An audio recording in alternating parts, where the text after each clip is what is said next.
the word cuckoo has many different meanings, and all of them come to bear in Tillman Singer's gonzo, wildly incoherent body horror, Cuckoo, set in the atmospheric, mountainous Alps, where more horror should be set, by the way. The film takes bird analogies and sheer lunacy to the next level, with a vein of dark comedy coursing through it and a pair of unhinged performances by Hunter Schafer and danstevens. Cuckoo is delightfully off the rails and creepy as hell. A combo of Suspiria-esque paranoia thriller and something from the fevered brain of David Cronenberg. You can't name your film Cuckoo and not have someone who is a total basket case. Schafer's Gretchen would appear to be that character. She's got a chip on her shoulder after being forced to live with her estranged father Louis, played by Marton Csokas, stepmom Beth, played by Jessica Henwick, and their young daughter Alma, played by Mila Liu, a mute girl who communicates through a translator device.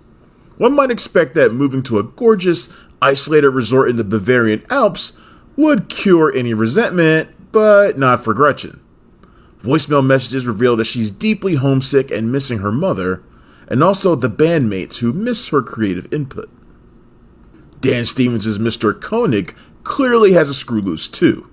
The guy exudes sinister intentions, from his aggressive mispronunciation of Gretchen's name, his insistence that he's a preservationist, to the flute he randomly breaks out of his pocket and plays like some mad Pied Piper.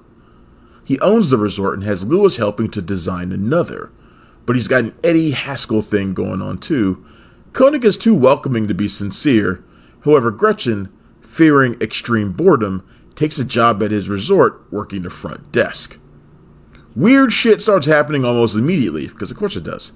Women are vomiting in the lobby, nobody is allowed to work past 10 p.m., and König seems desperate to make sure nobody does.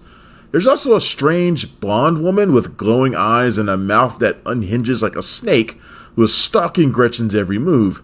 Singer, masterful at crafting indelible images that will haunt you, captures the woman's first appearance in Speed, Shadow, and Moonlight. The hooded figure, who produces some sort of grotesque, impregnating bodily fluid and a hideous shriek, is someone only Gretchen seems to be terrorized by. Her parents believe she's losing it, and the cops don't believe her either. With a perpetual scowl and a switchblade in her pocket, Gretchen gives off "don't fuck with me" vibes right from the start. Her parents focused mostly on Alma, who weirdly begins having seizures that necessitate the assistance of chronic disease expert Dr. Bonomo. Gretchen is left to deal with all this insanity alone, well, except for a cop who is kind of a cop and kind of not. As revelations emerge about her mother and the resort's grisly practices, Cuckoo shifts into a demented parable on identity, autonomy, and parenthood. Much as the common cuckoo is a brood parasite that lays its eggs in another's nest to be raised by an unsuspecting host, Cuckoo has many different ideas hiding in plain sight. But Singer doesn't let any one thing dominate. He's got a lot more weird shit on his mind, backed by a Eurosynth score and dizzying visuals. When the hooded woman's siren call is heard, although it really never seems to truly be gone though, the screen rattles as if the world is being shaken apart at its core.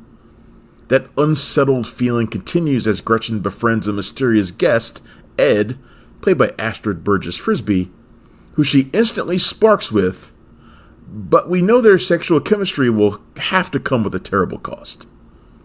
An investigation into König by a rogue cop also seems doomed for failure because nothing normal can possibly exist in a baddie place like this.